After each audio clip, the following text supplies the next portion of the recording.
All right, Brian, I had this idea for an episode because, believe it or not, we've been doing this for 4 years now. We're going into our fourth year, we should say. We haven't actually done it for a complete 4 years, but we've been going into fourth year.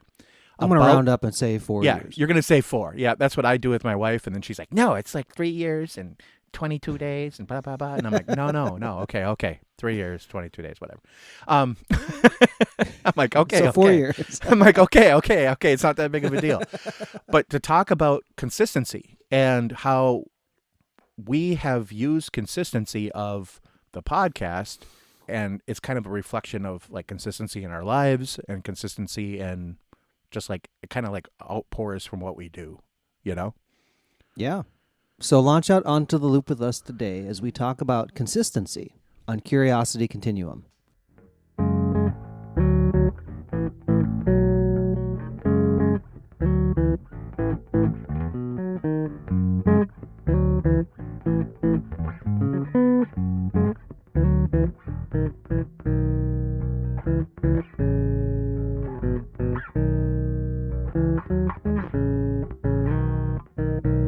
Everybody, this is Josh. And this is Brian. Welcome to the podcast for Curiosity Continuum. Curiosity Continuum is an industry innovating, non-traditional company passionate about growing wisdom in the next generation. We are the essential bridge between the analog and digital worlds by building collaborative communities that unleash the power of adaptive expertise and innovation needed to thrive in the 21st century. We combine and mix essential elements needed to empower people to succeed in new ways, not possible outside of a creative, thoughtful, diverse community of fellow curious people. Follow us on your favorite podcast app to receive notification of new content. If you like what you hear and want to dive deeper, please visit us at curiositycontinuum.com. Thanks for tuning in, and let's start the conversation. So when we started on this journey of podcasting, Josh is the one that said, hey, let's do it. What we talked about before is that we actually decided on purpose to not actively promote the podcast for the first year. That's Yes. 52 episodes of recording. And why? Tell him, Josh. Well, it was really, honestly, we were kind of doing research on the podcast. We were doing research if our cadence, if the length of the podcast was right. We wanted to see what kind of resonated with people. And we just thought, why don't we just put it out there and then get feedback on it? And what that did is it created, we had the constraints at the beginning. We said 15 to 20 minutes about a time you're going to go run an errand in town and come back home. We also wanted to have it where it was him and I to start, so we didn't have any guests on. That was on purpose also, just for us to try to figure out one another and the podcasting world. And then we decided on a date that every Monday morning early, it's going to drop. And so a Monday morning, you can count on it being there. Right. And that has played well in our favor because even in the research creative portion of it, there was something that didn't change. There was the format that didn't change. We stuck with it enough to know, and that's honestly important in any good experiment or anything in your life where there's change going on, and sometimes you can't control that there might be a consistent thing. But there are some things you can always do to probably add that layer of like, this is what's predictable in my life. Well, not only that, but this is like a scientific experiment. You need a control. So you need something that doesn't change so that when things happen, you know why. You can't be like tweaking all the knobs at once and just hoping that it's going to work out. You got to be going, okay, I'm going to dwindle this down to this one thing. So like if you have no time in your life, maybe dial down the extracurriculars or something, and that's how you would get that time, right? So that's kind of like what Brian and I are talking about is what we did. And by doing that, and like Brian said, it's really worked well for us because we can see what sticks with people. And people, number one, they loved that we were every Monday. Now, in later episodes, we did start pulling some older episodes back forward, but we still publish them on Monday. And sometimes we did have a couple interstitial episodes, like we would do maybe we did like a 2-minute episode once. It was just like a little like, hey. And we did and Brian did like a 9-minute conversation with his mother-in-law at one point. And I think we posted those during the week. Or maybe we didn't post the mother-in-law one during the week, but we did post some during the week too, just to kind of like experiment with it and see what happened. And we can see when you guys listen, and there's a huge spike on Monday and Tuesday. So people do pick it up early in the week, which was our goal. We wanted to start your week with a thought or something where you can kind of think about it as you approach your work, approach whatever is going on in your life. When I think back to that consistency and talking about the control of it, when the feedback comes, first thing you need to know is that you're never going to please 100% of the people 100% of the time. Correct. Yep. So when you're looking at thematic type of feedback, that's where you go, okay, let's look at that. I've seen times in businesses where there's a customer complaint, like singular, Right. and it's terrible. Now, it's important to note that, but you don't change your product because of one really scathing review. And the way people work too is that the people who are dissatisfied are the loudest.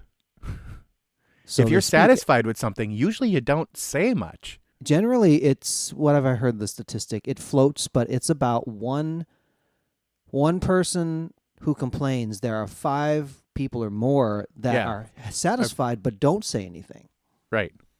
So and ultimately, like, we take feedback of all kinds, and and sometimes the feedback, like Brian and I talk about it, and we're like, but we're not doing that, because we are the ultimate, like, decision makers. But it's good to have the feedback one way or another. Like, one of the feedbacks we got early on a lot was, we wish the podcast was longer. Actually, I thought that was a great piece of feedback, and I told them, hey, I love that. That's the whole purpose. We want you wanting more so that you discuss it. Once we explain that to people, they're like, I get it. And I don't get that feedback much anymore, I think, because people have got the cadence of what we do, the consistency of how we do it, and they're used to it. In fact, if we have an episode coming up in the future, that's probably going to be about 30 minutes. I am guaranteeing you there are going to be people that tap out 15 minutes in and then listen to the rest later. Mm-hmm. Because that's just how we've gotten them used to doing it. And I do that with my own podcasts I listen to. Like, there are some podcasts I listen to that are 3.5 hours. I don't listen to them at once. I mean, I might have them on, and I probably miss huge sections of them because it's during my workday, And then when I'm like, oh, I picked that part up, and then I just kind of go back to my work. And so we didn't want that. Like, I don't want to just be rambling here for 3.5 hours while people like, oh, that's just Josh talking in the background. I want to what we say matters, and Yes. the consistency of that matters. Josh is better at keeping it concise on these podcasts. In my musical life, my bass playing is more concise, and so I say more. So if it was a 3-hour podcast, likely it would be 2 hours and 35 minutes of Brian and 25 minutes of Josh, including the theme song bumper. So that's why we just pull it back here, folks. But when let's go back to measuring the change in the control, because that thing honestly helps people understand the context of it. So a lot of times when you're dealing with something like financial metrics or operational metrics in a company, you have to understand what your goal was, what you are measuring against to measure the variance, right? A lot of times people are interested to know, how am I different, ahead or behind, based on the index that I set for myself, right? And then you can understand the change. If you don't, then it's very much in the moment. And this is honestly a fault I've seen in a lot of modern platforms. They'll give you information right now, and that's very useful, right now. But unless you snapshot it and you can go back and look at it later, you don't understand what's changed. Right. Consistency is honestly understanding where you're kind of taking those moments of measurement. Yes. But it also is something like applied into your life. Let's say you moved, right? There's a lot of change that goes into moving. It might be a new job. It might be a new family situation or something like that. But I guarantee you that there are still some things that'll happen. You'll get up in the morning. You're going to brush your teeth. If you're me, you make coffee. If you're Josh. Everybody has a routine. Yeah, I grab a soda. Brian grabs coffee, We'll get it done one way or another. Right. But those things kind of help you feel normal. And even people who love change or are change agents, I think about Steve Jobs. His wardrobe was one of the most boring things about him. Yeah. He's an interesting dude, but he purposely made the decision to not spend his decision-making jujubes on what he wore. And he kept that boring on purpose to take that out. Yeah, I mean, I'm like that too with my wardrobe too. If I'm like off, it's a t-shirt and shorts, because I live in Florida, so it's hot all the time. I mean, I very, like today I was telling Brian, I wear pants, it's like, oh, yay, he's like, I'm glad you got pants on. I'm like, well, you don't understand. I always wear shorts. So I got to ask him that question. yeah, but it is that thing. Like, this is the easy button. Let me focus on what's important for the day. And human beings like patterns. They like consistency. They are very much creatures of habit. And I have noticed that in my whole life. I notice it more. And now that I live in like a neighborhood for the last several years, everyone, even though we're all apart, all the houses are apart, everyone has their own patterns. Like, I leave kind of consistently in the morning for work, and I see the same people at the same times, at the same places. I see people walking, doing their exercise in the morning. I come home, I see the same people just doing the same things. So it's very, consistent. And I always wonder about that sometimes. And I wonder about how that impacts people's lives, right? Like, if I know I'm going to do this, this, and this, and this, what comes in the middle is the kind of the meat of the day, which can change and flex. I think that that's just how people really just rest. Like, when things are consistent, you don't think about it. It's what's normal to you. That's what makes, when like the world experiences change, or they experience something that makes everything grind to a halt, you have to refigure everything else out. And it's really tiring because there's not a pattern that you can fall back into. You want to go back to a pattern. It may not be available at that time. It makes it so you expend way more energy. And, for this podcast, we want to actually expose those particular areas where it's like, oh, let me think about that. I haven't thought about that in that way, or thought about that in a while. And if we talked about it for the length of time, where it was 3 hours long, it would be probably a really interesting conversation, but we don't know if it would have the same potency to be able to drop it in. And then you can kind of gauge, oh, I was here, they said this, and it's simplifying that process. Sure. I mean, I personally rather have someone's attention for 10 really good minutes, because I do feel that that's probably what we got out of most people, is about 10 minutes where they listen, rather than like 3 hours where they kind of listen, and I think it's also creates, because when Brian and I meet people that listen to the podcast or they talk about it, they're always saying to us, hey, I talked about that with my wife or my son or a coworker for like 2 hours after we listened to that episode. I'm like, well, great. Mm-hmm. That's the point. Right. And Mm-hmm. so like I said before, and I'll say it again, I think that the consistency of this is important. It also pours into our lives of just being consistent in things we do. It was a way for Josh and I to really have a weekly time. There's conversations that happen in between hitting the record and hitting stop. It's just us talking about life and processing things, and some Right. of those things make it on the podcast.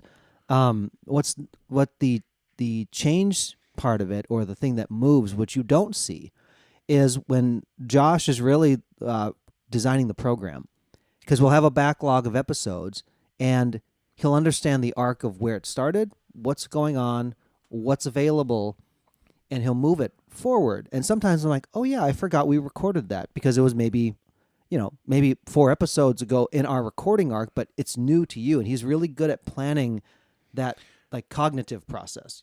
Yeah, I try to kind of plan it so it's like a smooth process where like this episode consistency will probably go into some other episodes that are different, but it's all about that, right? I just like the conversations to kind of like butt up against each other.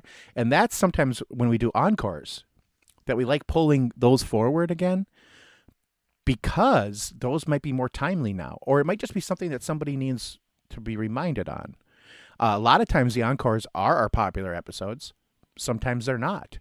And I really just feel that content is what's important there. And so does Brian. And sometimes Brian's like, hey, did we do an episode on this? Because I'm going to tell you something. After we record hundreds of hours, sometimes we don't remember all of our backlogged episodes. And so we go back and look, and we're like, oh, we did. Let's pull it forward. Instead of just have the conversation again, let's pull it forward. Which is a natural thing when you may have a relative or somebody says, it's like I always say, blah. And it's doing that to keep something framed again. Right. It's fun. It's good, because then it's like, okay, like I expect that. When I see successful CEOs, they have a very simple message, honestly. So here's what we're doing, folks. And sometimes when you look in like the general employee population, they're like, she said that again for the 27,000th time. And the reason why is because the message of the mission is consistent, right? Right. And they know, and it creates safety. It creates an understanding of like, hey, this is okay. It actually encourages you to be creative because you can count on it.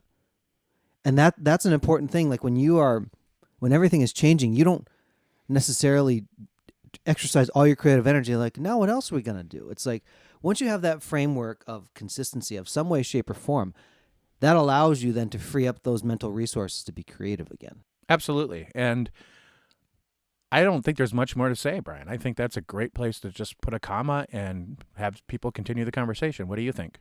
I think so. We're going to keep it consistent to our promised time frame. So until next time, I'm sorry, that was really dumb, but keep it in there anyway. This is Brian.